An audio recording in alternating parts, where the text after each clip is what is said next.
हमारा लड़की वध कर देगी। भगवान मुरली मनोहर श्याम सुंदर ने अपने चक्र सुदर्शन को उठाया और चक्र सुदर्शन उठा करके उस लड़की का वध करना चाहा। उसी दम अरे ते ही दम प्रगट भई दुर्गा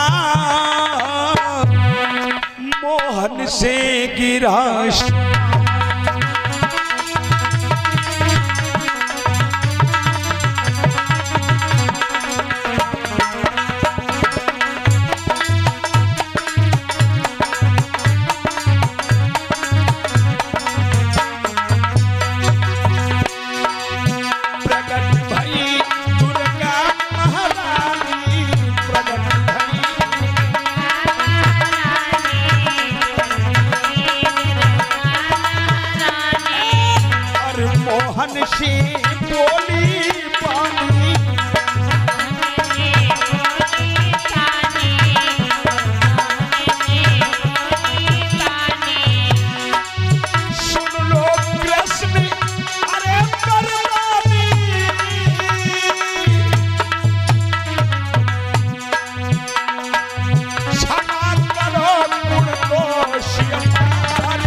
भगवान कन्हैया ने जिस समय उस लड़की का वध करना चाहा उसी समय दुर्गा जी प्रकट हुई अष्टभुजी धारण करके।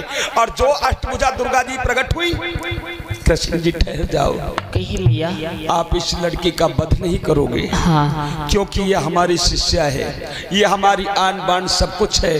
केशव माफ कर दो, इस लड़की का वध नहीं करोगे। भैया अपनी शिष्य को समझा दो ना। एकदम से माँ दुर्गा ने उस लड़की के लिए आवाज लगाई, ए बेटा मोरबी। कहो मैया।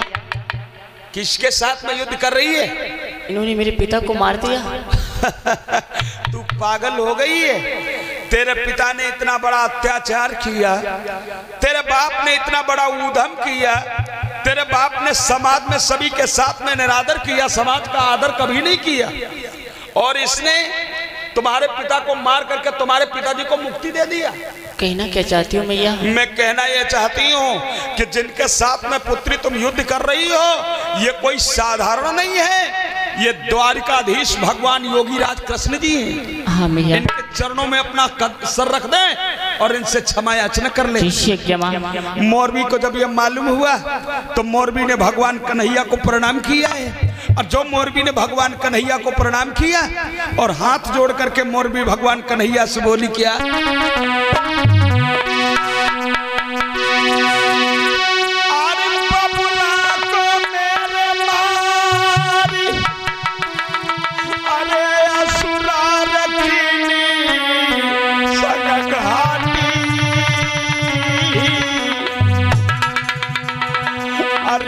बबुला के बिन सुन रे लगाती सब भाती।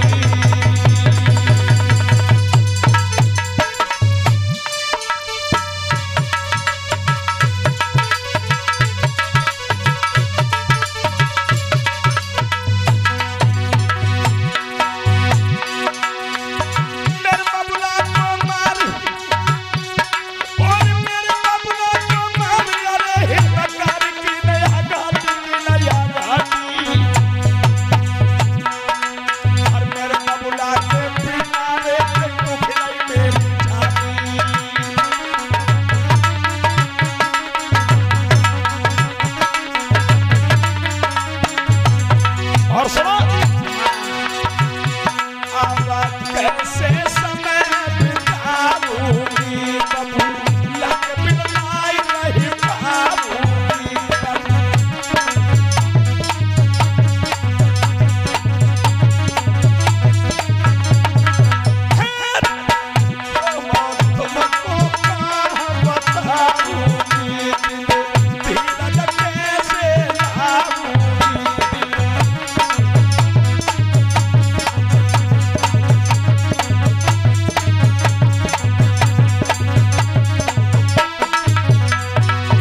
तुमने हमारे बाप को मार दिया। मैं अपने बाप की इकलौती संतान थी। अब मेरे पिताजी मर गए, मेरी देखरेख कौन करेगा, मेरा परिवार कैसे चलेगा केशव? बोलो अभी तक शादी भी नहीं हुई है, अभी मैं कुंवारी हूँ। भगवान मुरली मनोहर श्याम सुंदर ने जवाब दिया है, पुत्री आप निश्चिंत रहो, मैं तुम्हारी शादी के लिए कोई प्रबंध अवश्य सोचूंगा। इतनी बहादुर थी वो लड़की, तो उस लड़की ने कहा ऐसे वैसे कावीर के साथ नाम ब्याह करी। हम उस योद्धा के साथ में अपना विवाह करूंगी। कान खोल के सुन लो सब, जो बुद्धि परीक्षण में और बल के परीक्षण में दोनों हमको पराजित कर देगा, उसी के साथ में अपना विवाह करूंगी। तुम्हारी अभिलाषा अवश्य पूरी होगी मौलवी। भगवान मुरली मनोहर श्याम सुंदर बोले ये तुम्हारी अभिलाषा पूरी होगी। अब आइए उस राजकुमारी के साथ में विवाह करने के लिए एक नहीं बहुत से वीर जाते हैं। एक द्वार पे ढोल टंगा है, अच्छा ढोल में चोप लगाते हैं, और जब ढोल में चोप लगाते हैं और वो लड़की निकल के आती है। बोलो कैसे आए? विवाह करने के लिए आए। हमारे विवाह की कुछ शर्तें हैं। कौन सी? पहली शर्त है कि जो लड़का हमसे शास्त्रार्थ में जीत जाएगा, नहीं बुद्धि में जीत जाएगा, हाँ, वो मेरा दूल्हा बनेगा।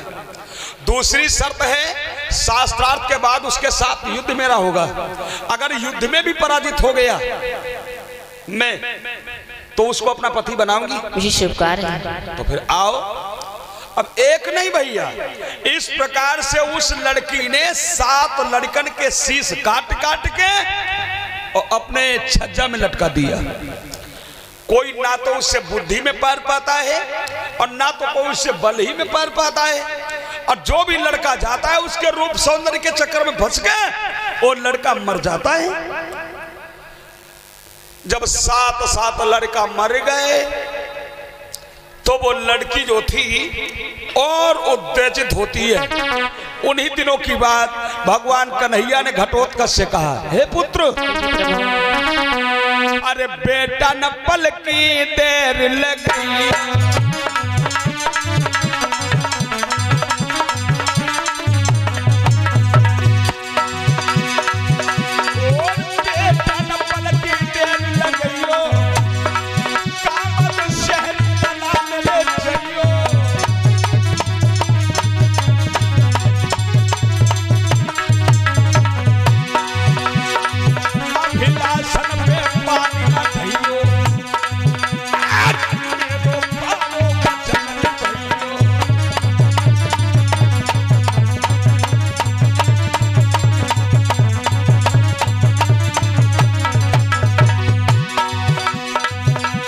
काम करना।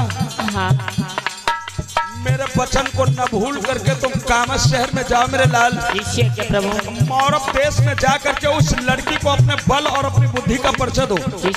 और ये बात याद रखना, अगर कहीं भी तुम उससे हार मानने का मन हो, उसी तब मेरा ध्यान कर लेना। और पाई इजाजत की मनमोहन की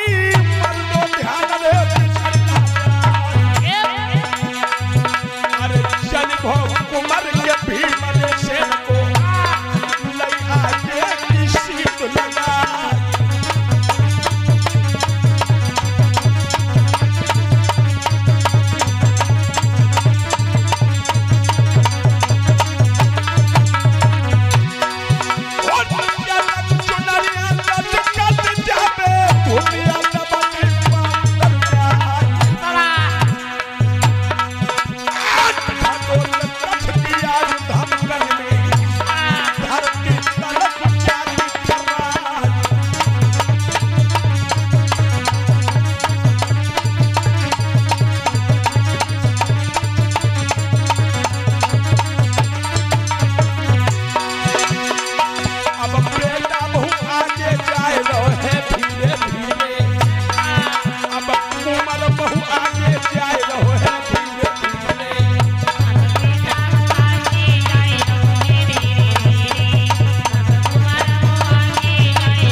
से इनका बेटा घटोत्कच मौरव देश में पहुंच गया और जिस समय वो कुंवर मौरव देश में पहुंचा है और जाकर द्वार पे तो ढोल टंगी ऐसी बामे धौंसा लगा दिया।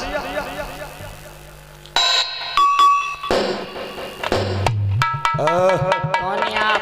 बहादुरों, बोलो। हम यहाँ कौन से नगर में आए हैं? कामच शहर। यही कामच शहर है? यही कामच शहर। क्यों आए? यहाँ की हुकूमत किसके नाम है? मोरबी के नाम। इस मोरबी का नाम सुनते तुम बहुत दूर से चला आया। कहाँ से चले आए? मैं तो हस्तिनापुर से आया हूँ। लेकिन यहाँ क्यों आए थे भैया? हमने सुना है कि राजकुमारी में मोरबी बहुत सुंदर है। हाँ सुंदर तो है। तो मैं उस राजकुमारी के साथ में विवाह करने आया हूँ। विवाह करने आए? हाँ। तुम विवाह करे हो? हाँ। बहुत जोर करा से होगा। क्यों रे? कोई विवाह करने की मतलब? अरे मैं विवाह करने आया हूँ। हमें तुम पे दया आए थे। कैसी दया? वो जानेगी तो तुम्हें मार के ऊपर टांग देगी। खामोश! बिल्कुल तुम दहशत मत करो।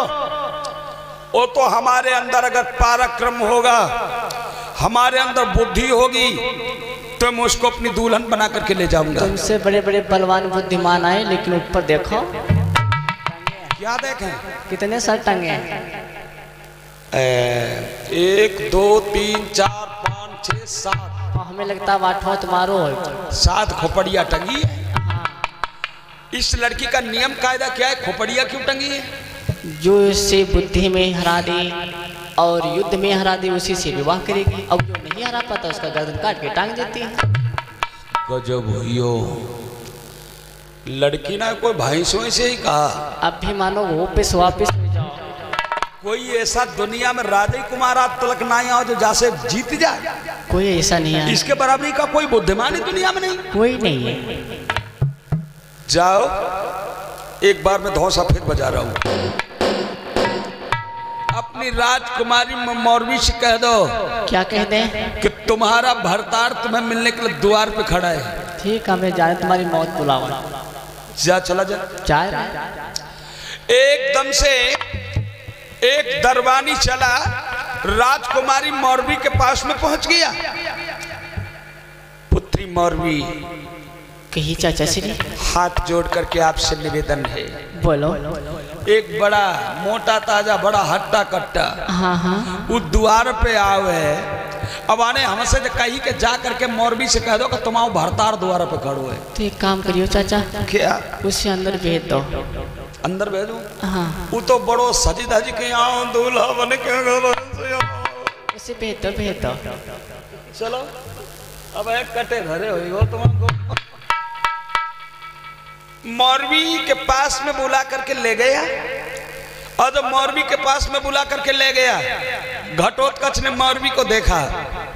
मौरवी जी, कही राजकुमार जी, आपको मेरी तरफ से जय श्री राधे कृष्णा। जय श्री राधे कृष्णा। जय श्री राधे कृष्णा। तो क्या मौरवी तुम ही हो? हाँ मैं ही हूँ मौरवी। वैसे देखने में तो बड़ी सुंदर लगती हो। तो क्या घोर पीजी होगा?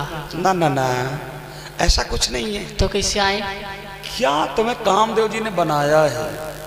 कितनी तुम्हारी सुंदर सूरत ही है। अरे तुम्हारी सूरत को देख करके एक नहीं 7 लड़का मर गए जिनकी खोपड़ियां टंगी। उसी भांति तुम भी चले आए।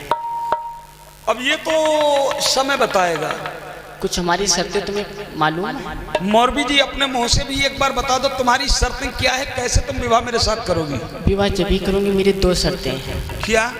पहले मुझसे शास्त्र विद्या करो। शास्त्र विद्या? हाँ जी। अगर मैं शास्त्र विद्या में हार गई उसके बाद शस्त्र विद्या यानी युद्ध करो। तो तुम बहुत होशियार हो। वो तो है। मतलब बुद्धि परीक्षण भी करोगी और बुद्धि परीक्षण के बाद में बल भी आजमा होगी। अवश्य। इसका मतलब तुम्हारे बहुत बल है का? है ही है। आ जाओ फिर 2-2 मिनट को सत्संग हो जाए। पहले हो जाए। पहले प्रश्न मैं करूंगा या तुम करोगी? प्रश्न आप करो, उत्तर मैं दूंगी। उत्तर तुम दोगी? हाँ। एक बात बताओ, कौन सी स्कूल में पढ़ी हो? हम जी। Sarvodaya inter college. Sarvodaya inter college. Inter college BKT Lucknow. KT Lucknow, अरे वाह, तो कहना ही क्या तो तुम बड़ी बुद्धिमान हो। पूछो। हाँ तो सुनिए जरा हमारी शर्त क्या है। एक शर्त मेरी। कौन सी? एक तुम्हें मैं कथा सुनाने जा रहा हूँ। सुनाइए। बताऊं? हाँ तो सुनिए वो कथा।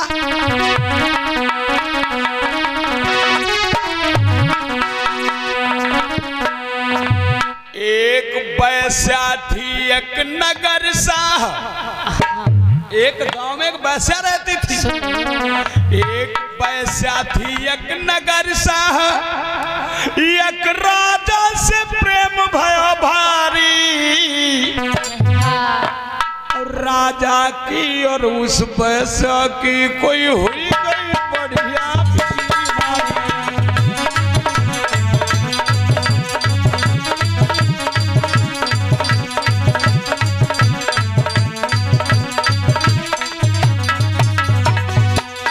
सुनो।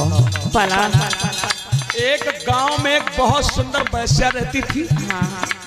एक राज्य का राजा उस वैश्या को देख करके मोहित हो गया। फिर क्या हुआ? और मोहित ही नहीं बल्कि एक दूजे पर जब नजर पड़ी तो एक दूजे से बलिहार हुए। ओ वैश्या बन गई प्रेम में कब राजा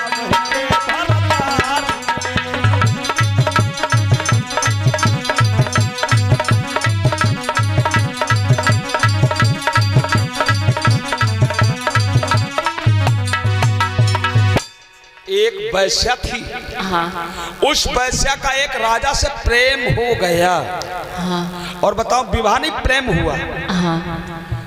धीरे धीरे धीरे धीरे उन दोनों के नैतिक संबंध से एक लड़की का जन्म हुआ। समझ रहे हो? समझ रहे हैं। जब एक लड़की का जन्म हुआ तो वैश्या तो वैसे ही होती है। उस वैश्या ने उस राजा के अलावा एक दूसरे इंसान के ऊपर नजर डाला। और जब दूसरे इंसान से नजर पड़ी सो का हुआ, अरे वही राजा को छोड़ के भगी दूसरे।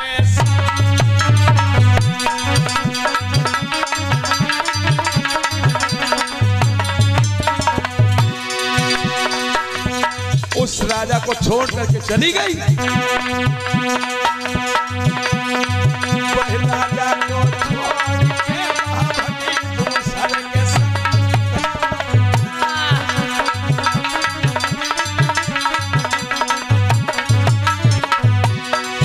अरे मनोरम का बात भाई सब कुछ हुई गई।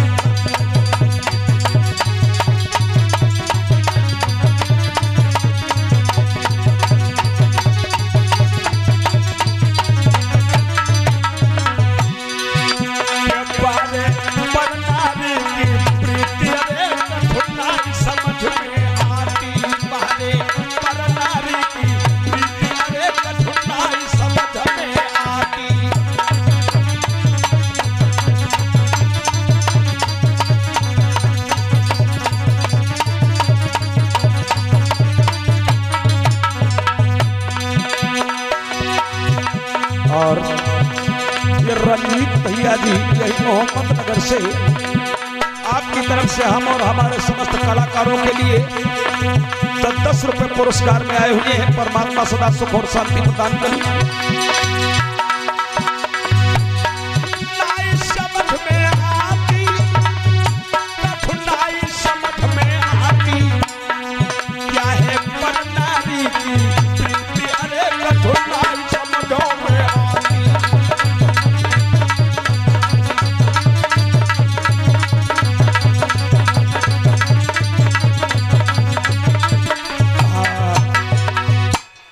कैसी उस पराई स्त्री की प्रीति थी। उस राजा को छोड़ करके दूसरे के साथ में चली गई। अब जब दूसरे के साथ में चली गई तो वो लड़की जो होती ना वो राजा ही के हवाले करी गई। राजा ने सोची कैसी औरत थी वो हमें छोड़ के चली गई, या लड़कियों को साथ में धरी गई। फिर क्या हुआ? अब वो राजा जो था अपनी पुत्री समझ करके उसका लालन पालन करने लगा।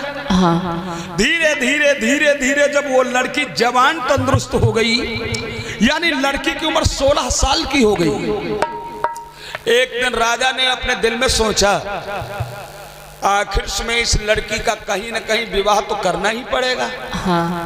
मैं सोचता हूँ इसकी माँ भी भग गई है और ये रूपवान भी बड़ी है, बड़ी सुंदर है, तो ना हो तो इस लड़की को मैं ही अपनी दुल्हन न बना लूं। उस राजा ने उस लड़की के साथ भी अनैतिक संबंध शुरू कर दिया। जब उस लड़की के साथ अनैतिक संबंध शुरू कर दिया और धीरे धीरे उस लड़की के गर्भ से भी एक लड़की पैदा हुई। कथा सुना है? हाँ सुना है। अब ये प्रश्न तुम्हारे लिए है, कहिए। जो राजा उस लड़की से प्रेम करने के बाद जो लड़की पैदा हुई, वो राजा की लड़की थी या तो फिर दोहिता थी? वो तो दोहिता थी। कैसे दोहिता थी? क्षमा करना राजकुमार जी, इस सवाल का जवाब मैं नहीं दे सकती। क्यों भाई, जवाब क्यों नहीं देती? मैं अपनी हार मान ली। तुम तो बहुत शास्त्रार्थ करने में आगे थी, हमारे एक छोटे से प्रश्न का तुम जवाब नहीं दे पा रही। हार मान लिया। हाँ? हार मान ली। हार मान गई? हाँ। तो मंडप गड़वाओ जल्दी। अभी युद्ध बाकी है। अब युद्ध करोगी? हाँ। तैयार हो जा। तैयार। अरे लई तलवार ललिन हाथन में और बेटा पे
उस लड़की के साथ उस लड़का का युद्ध होने लगा। युद्ध का रिजल्ट बहुत ही बुरा हो गया। जो उस लड़की की मारे थी सब वो बेटा ने बचाया और आखिर में उस घटोत्कच ने तलवार लेके और एकदम से महामाई का ध्यान करते हुए और योग माया महामाया का ध्यान करते हुए उस लड़की के समक्ष में पहुंच गया।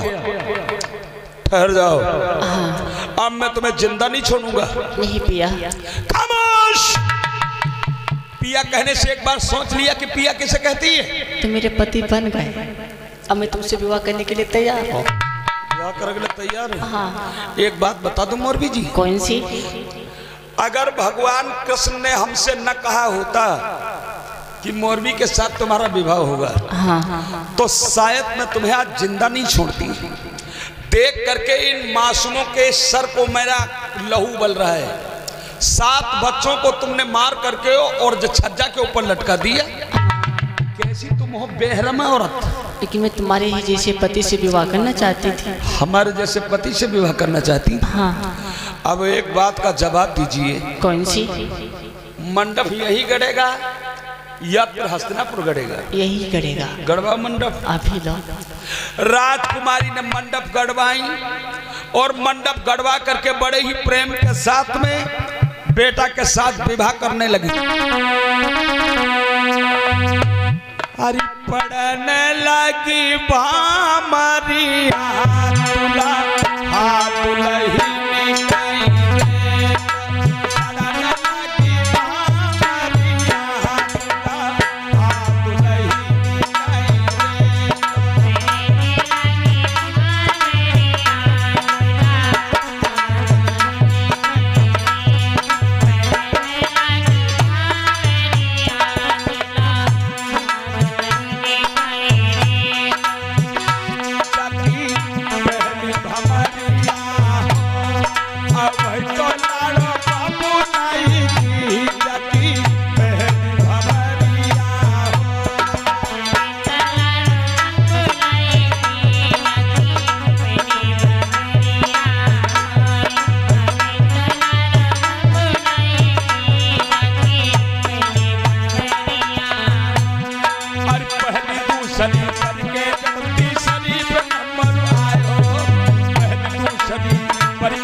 सतई भवरिया